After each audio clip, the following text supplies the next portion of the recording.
Hello students, welcome. मैं पीके सिंह आपका स्वागत करता हूं पाठशाला के पाठक चैनल में।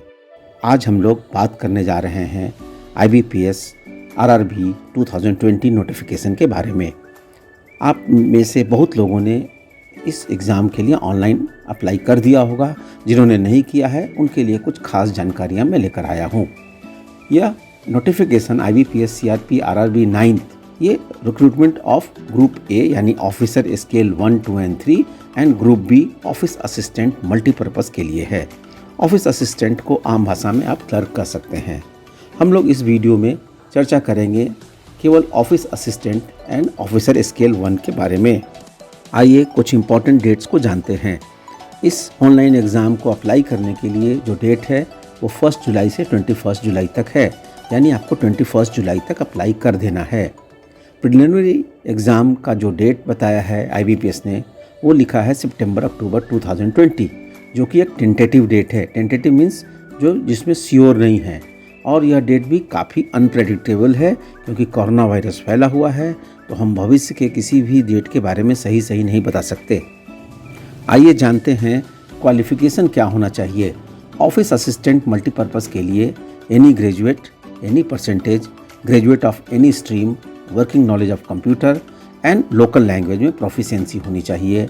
उसी तरह ऑफिसर स्केल 1 के लिए any graduate of any stream, कोई भी परसेंटेज हो, बट प्रेफरेंस दिया जाएगा जिनको डिग्री है एग्रीकल्चर में, हॉर्टिकल्चर में, IT में, लॉ, इकोनॉमिक्स, मैनेजमेंट इत्यादि में। यहाँ भी वर्किंग नॉलेज ऑफ कंप्यूटर ज़रूरी है और प्रोफिशिएंसी इन लोकल लैंग्वेज ज़रूरी है।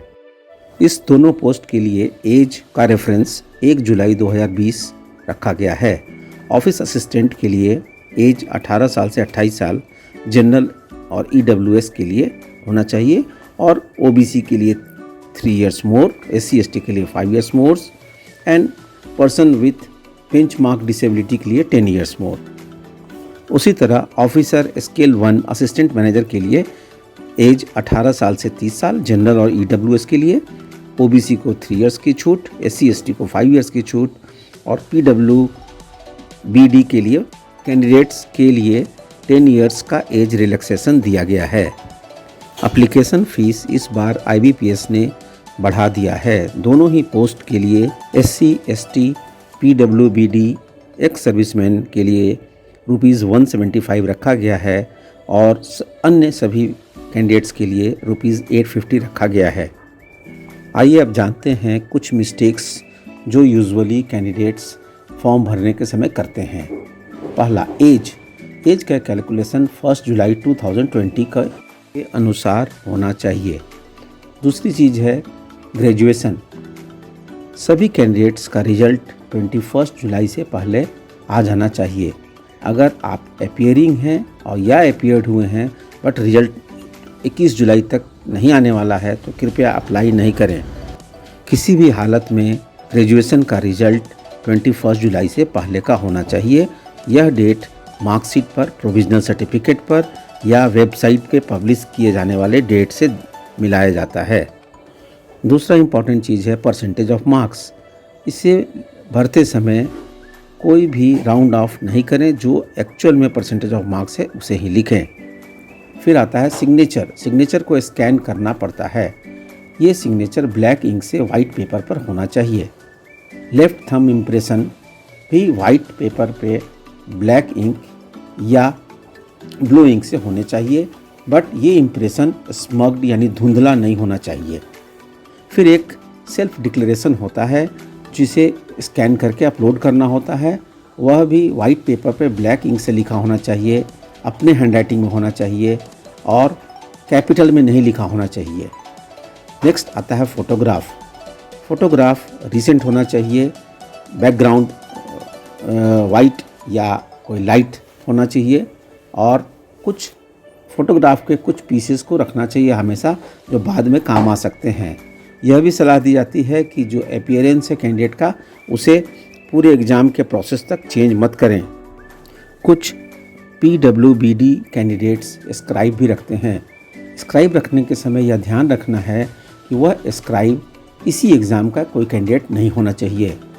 नेक्स्ट है OBC सर्टिफिकेट। ओबीसी सर्टिफिकेट में ध्यान दें कि आपके सर्टिफिकेट में नॉन क्रीमी लेयर क्लाउज लगा हुआ है। आप एप्लीकेशन दोनों के लिए office assistant and officer scale 1 के लिए अलग अलग कर सकते हैं और दोनों के लिए फ़ीस भी अलग अलग भरना होगा। जब आप फॉर्म भरते हैं तो पूरी सावधानी से फॉर्म को भरिए, क्योंकि फाइनल सबमिट बटन दबाने के बाद आप कोई भी चेंजेस नहीं कर सकते हैं। अब रही बात चॉइस ऑफ स्टेट, तो जब स्टेट का चॉइस करते हैं तो उसमें जो डिज़ायर्ड लोकल लैंग्वेज प्रोफिशिएंसी है उसको ध्यान में रखना होगा। प्रोफिशिएंसी का मतलब हुआ ऐसा लैंग्वेज जिसकी पढ़ाई आपने 8वीं या 8वीं से ऊपर के कक्षाओं में की है। इसे हम एक एग्जाम्पल के द्वारा समझ सकते हैं कि एक कैंडिडेट जिसने हिंदी की पढ़ाई 8वां या 8वीं से ऊपर क्लास में की है तो उसे प्रोफिशिएंट माना जाएगा हिंदी में, और वो उन सभी आरआरबीज़ में अप्लाई कर सकता है जिसमें desired local language proficiency Hindi है।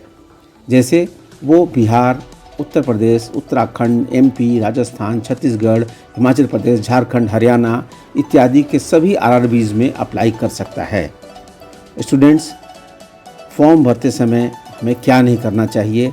हमें हमेशा क्लोजिंग डे के पहले फॉर्म अप्लाई करना चाहिए। फॉर्म का प्रिंट आउट लेना चाहिए, फ़ीस का जो ई रिसीट है उसका प्रिंट आउट लेना चाहिए और एक्स्ट्रा केयर लेना चाहिए जब हम फॉर्म को भरते हैं।